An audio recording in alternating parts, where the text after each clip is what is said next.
حياكم الله متابعينا. هذا عندنا الصبغ الباذنجاني الحراري. طبعا يتأسس هذا احمر، هو MDF 5 ملم والداخل مالته يكون صاج. بعد ما يتأسس الاحمر يجي هنا يلون بالباذنجاني. باذنجاني ينخبط طبعا سبيرتو ولون باذنجاني. هذا ما عليك بتشوفه اصفر، هذا تريد مداواه اصفر احمر ما لك علاقه، هذا كله راح يروح. المهم هذا بس تداوي العيوب مالته، الضربات الكذا ويتنعم، بعدين كله يصير على سواد.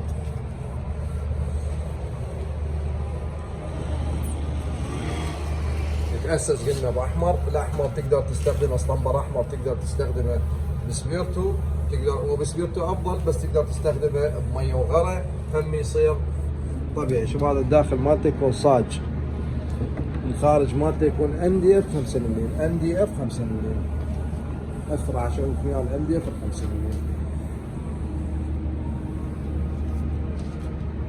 هنا يقعد يأسسه. هذا ورا الاساس مالته. هاي نقاط مهمه انتبهوا عليها شباب لانه تفيدكم. هذا بعد ما يضربه احمر يأسسه احمر، يجي هنا بالباذنجاني يقعد يضربه. طبعا اكثر من قاط هو بالفرشه، اشتغله بفرشه رفيعه عريضه ماكو مشكل، بس احنا نريده برفيعه لان بعدين اقول لكم ليش. احنا نشتغله برفيعه، اكو عريضه بس احنا نشتغله برفيعه فيها بتشغله هي هاي الرفيعه. عم بيصير عندنا مثل خطوط الباذنجاني. من نوصل هاي المرحله يقول لكم اياها. هذا بالنسبه للحراري مالته، يعني مو باذنجاني تشبيه مثل الفيديوهات السابقه، لا هذا حراري يصير مالته، فلازم واحد يعتني بالترتيب مالته. هنا يصفى ورا الاحمر من ينضرب راح ينضرب عندك الباذنجاني، ورا الباذنجاني راح يجي سلر. طبعا بعد ما يغطي الباذنجاني هذا كله يغطي، لان ديف يشرب، فانت لازم تضرب اول شيء اسطمبر احمر او فلانكوت. بس الفلانكوت هو يعني ما يمشي عليه. مثل اذا كان عندك لون اسود تقدر تضربه فلانكوت، يعني هذا الكنتور اللي تصبغه لون اسود، ايش تضربه؟ تضربه فلانكوت. بس احنا نريده باذنجاني. ايش يكسر على الباذنجاني؟ يكسر على الباذنجاني احمر، فنضربه احمر. اما اذا تريده على اسود تضربه فلانكوت. فلانكوت شنو هو؟ نفط وجير، تجي تضربه طبيعي. اما اذا تريده باذنجاني تضربه احمر. هاي ركزوا بهاي المعلومه. تريده باذنجاني تضربه اسطمبر احمر. وتجي هنا بعد شلون يتغير السلونه عن هذا وذاك. من نوصل مراحل الجايه ان شاء الله نقول لكم شنو راح نسوي بعد. هذا هنا راح يقعد الحب ما يجي على لون باذنجاني قريب، ورا راح يقعد يسحب سلر ورا سكين. هنا كله يغطي عندك التصليح والمعجون كله بالاسطمبر الاحمر. بس ترى اشوفك بعدين صبغ الحراره شلون راح يصير الاسود ماله. كله لازم يغطي. هذا الاصفر كله يروح.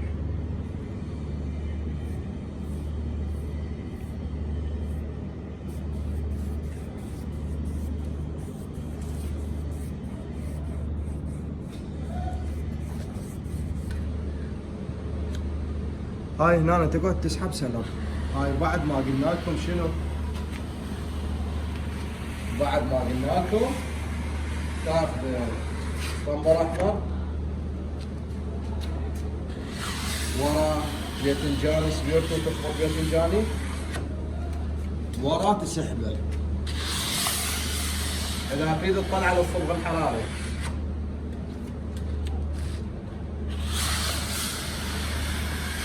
شوف، اذا تريد تطلع على الصبغ الحراري. طبعا هذا قاط اول. انا داسيكم على البطيء طبعا ما طولت فيه، بس عم تشتغل ايش دا اسوي؟ طالع بالسبب.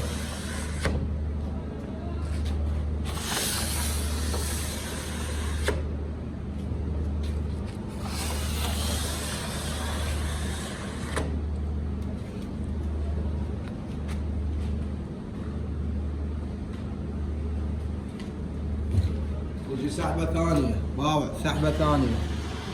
شوف سحبة ثانية.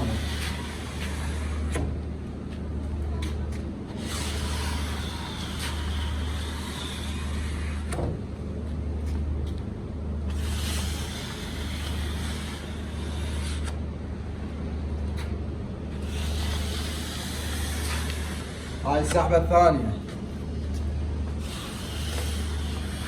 بس سحبات 4 لحد ما يكون عندك مسام.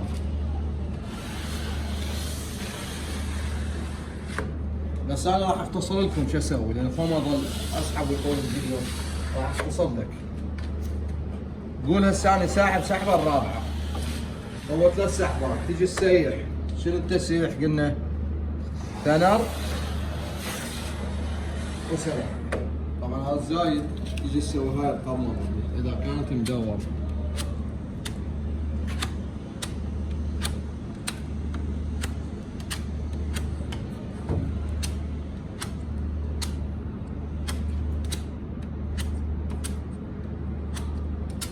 ليش؟ عمود يسد المسام مالته وهم تطلع لا مع بيها.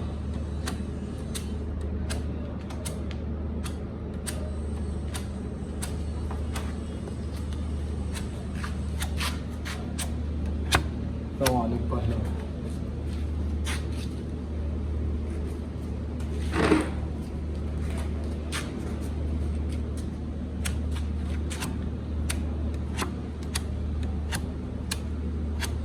احسن سلر تستخدمه لا مصري ولا بطيخ، جيب الاردني، النشر الاردني وبس. لا داسه له معناه لا شيء، بس اكثر شيء خدمني بشغله. لا يليص ولا يلزق بس يخربط ميه فد شيء.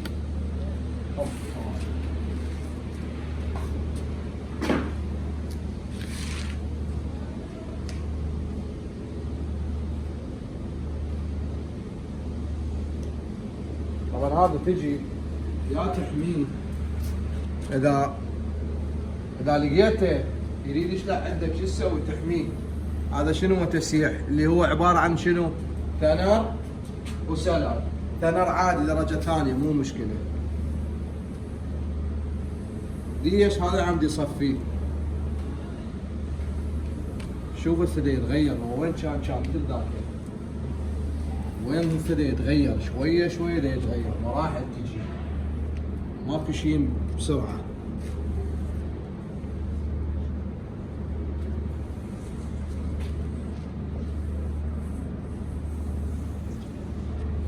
هاي ملك شغله يسحب احمر وياه، ولا انت بعدين راح تجي كله وبعد ما يتنعم تجي كله باذنجان تصبغ بعد. هاي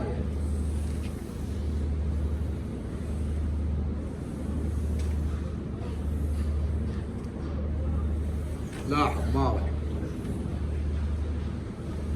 هاي طبعا انا ما حامي لان الجو شويه زين، بس انت اذا بارده تحميه. شلون تحميه؟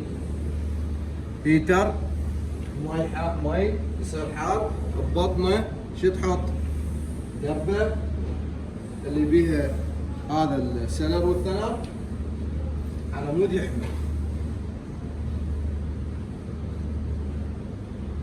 ما يصير تحط قبل مباشرة الثنر والسلر على النار، لا غلط. حطه بمي عندي يصير عازل، بس مجرد المي يحمي ويدفي السلر. ابقى هنا تمام.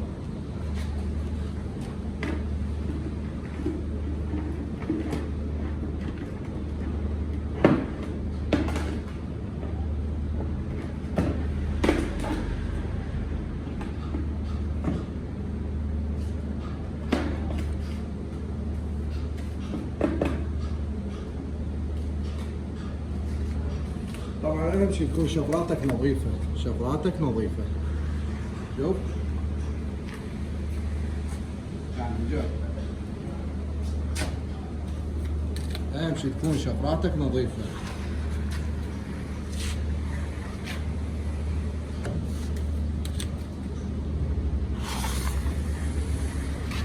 هذا كله يروح بالتسييح، كله يتصفى.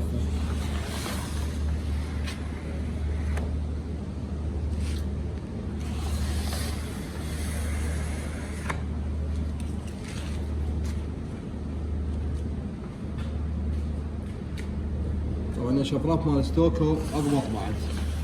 الصف عريضه وحلوه.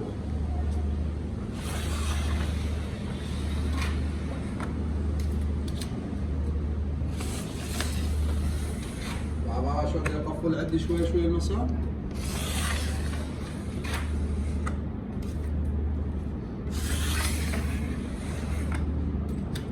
تستخدم هاي الشفرات البيض، مو تجيب الزرق ما تفيد، شخط.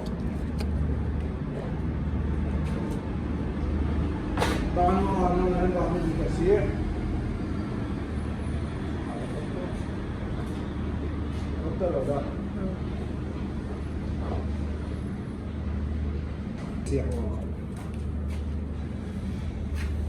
نفس العملية تقعد تصفي. شوف كان خير يخربط عندك اللون هو، بعدين بالباذنجان من تجي تسحق راح يطلع يخبل بعد، يبقى الحراري مالته. هم من نوصل مرحلته هم اقول لك شلون. طبعا عشانكم هذا الفيديو طويل، لا حد يقول لي طبيت ما لقيت، كل مره مسوي اجزاء، المره راح اخليه على طويل على مود تفتهم من البدايه سويت ما سويت، وما تدوخ وتدور بالفيديوهات وما تلقاها. هذا راح نخليه يجرب. اللي تتعلم تبقى تتابع للاخر عاد تفتهم.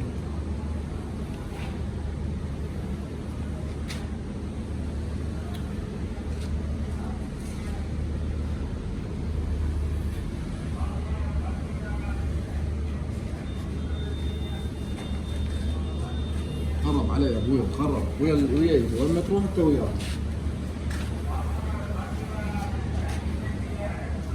هسه بعد المرحله الجايه راح تظل تسحق من راح نوصلها هماتين. شوفوا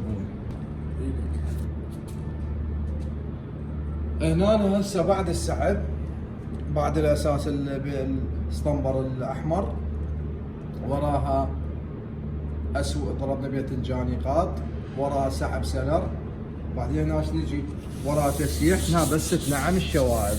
شوف ركز لي عليها بعد شو راح تطلع لك. ركز عليها.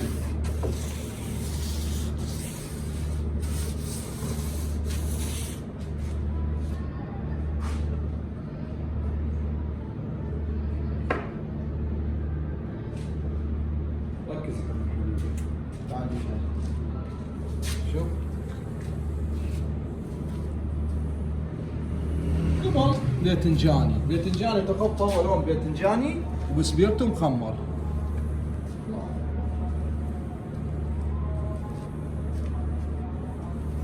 تيجي سره. هذا ما عليك، هو راح يجي بعدين بالتشفيع راح يجي. طبعا انا نكمل لك نموذج من عنده تاخذ كفكره عليه. بس اشوفك الطريقه شلون تجيبها. ويصير فرشه اذا كان عندك فاتح فد مره يصير تضربه فرشه عادي، بعدين تنعمه وبعدين فوقه كله قطع، ماكو مشكله.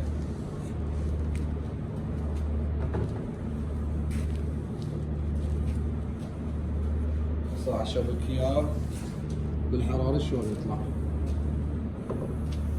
بعد كله تجهيز انت تجهزه للختم.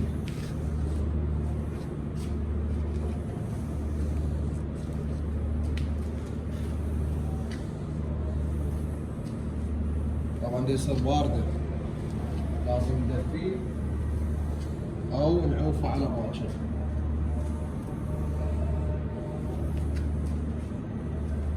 بس انا مكمل لك قطعه من عنده، راح اشوفك القطعه من عنده اللي هي هاي. هسه هذا بعده من اكمل لك اياه رش راح تشوفه مرحله شيء ثاني، بس دا اوضح لك الطريقه. طبعا ما تصبغ مثل هسه الدنيا غروب وبارده شويه، لازم حراره وتشتغل، يعني على الشمس يكون افضل.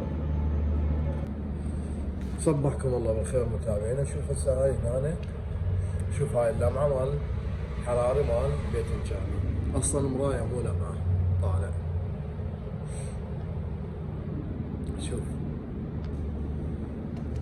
شوف